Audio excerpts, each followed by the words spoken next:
The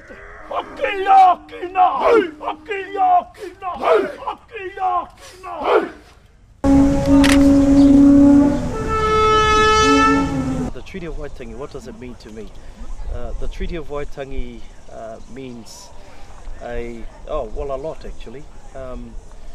It was a mark, it was a document which was marked by our tupuna.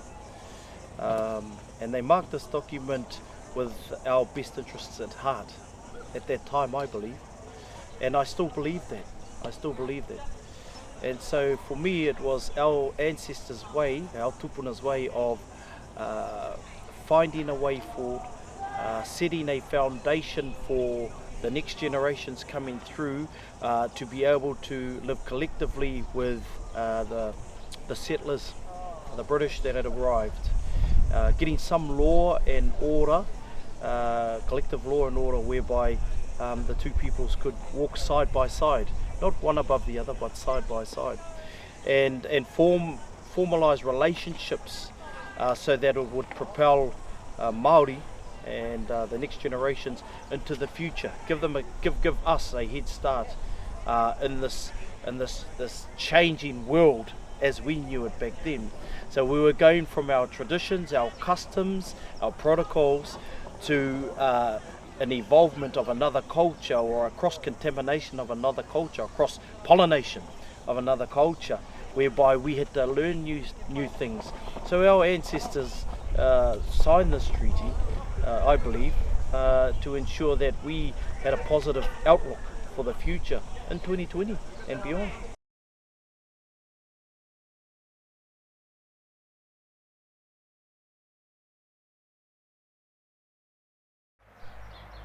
Tēnā rākau te kata.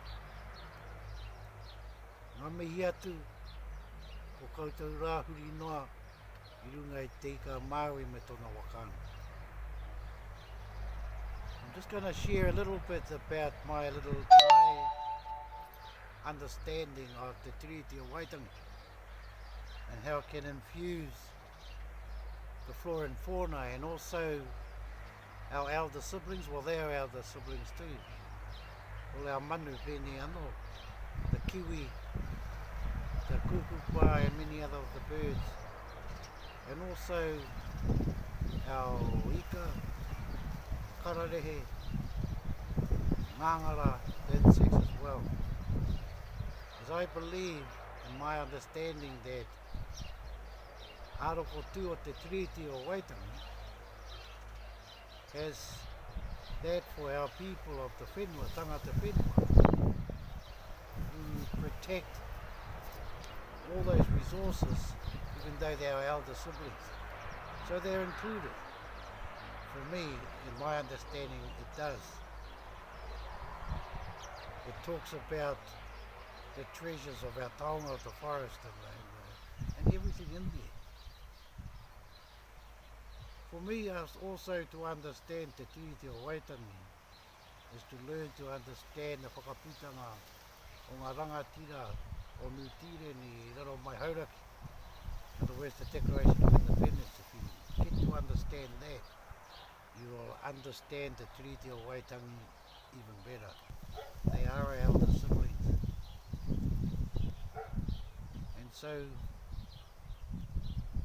it gives us as Māori, as hapu, the right of tino rangatiratanga to exercise our right to protect those elder siblings, whether it's the trees, birds, bees, insects, you name it, fish, all that the taiao or the environment has, so we live with it. So that's all I can share at the moment. Kanui tēnā, mihi atu, ngā manaakitanga o ngā tino tūpuna, I whāreki nei te koro ai manawa mai, ke manawa pātu kia rātu.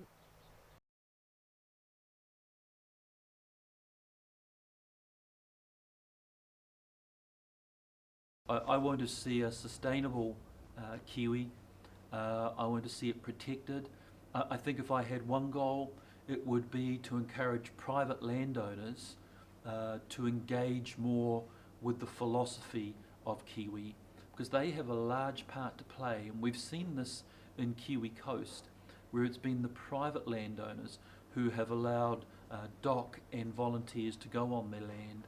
It's the private landowners who control their dogs, and I think if we can have an increased relationship between private landowners and conservation of the Kiwi, that would be an aspiration that I have. That would be a good thing to do. Community driven, so like our Kiwi here, it's been really successful at the Whangarei Heads. It's been very successful at Tutakaka. There's about 20 or 30 k's between us. Now there are people trapping, tying their dogs up.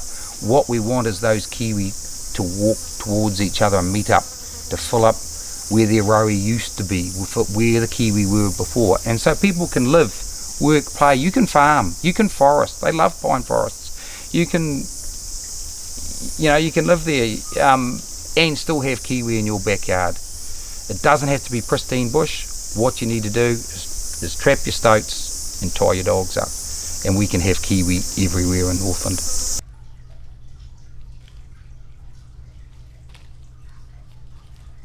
I would like to be at least incubating eggs in the next 2 or 3 years. I would like to see more information, more people coming for information on trapping and what to do if they find a Kiwi.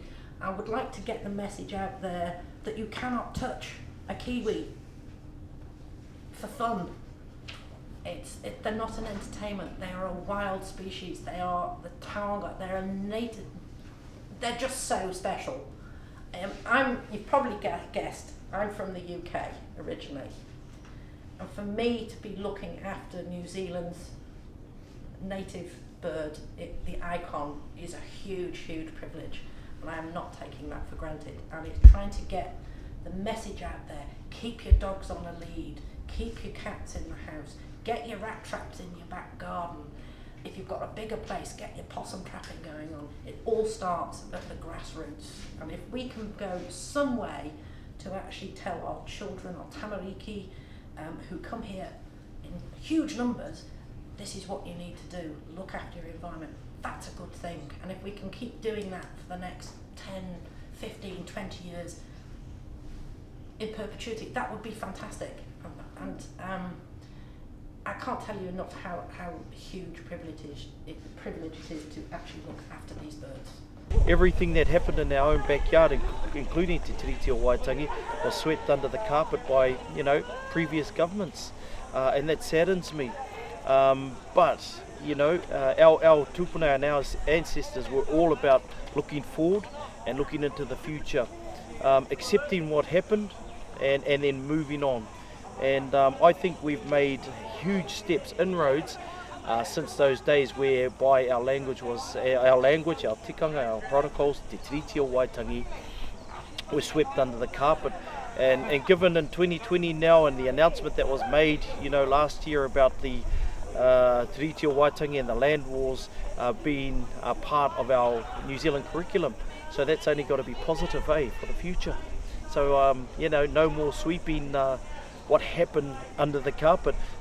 Acknowledge it, learn from it, and then move forward together. That's where the healing begins. That's where the healing comes from.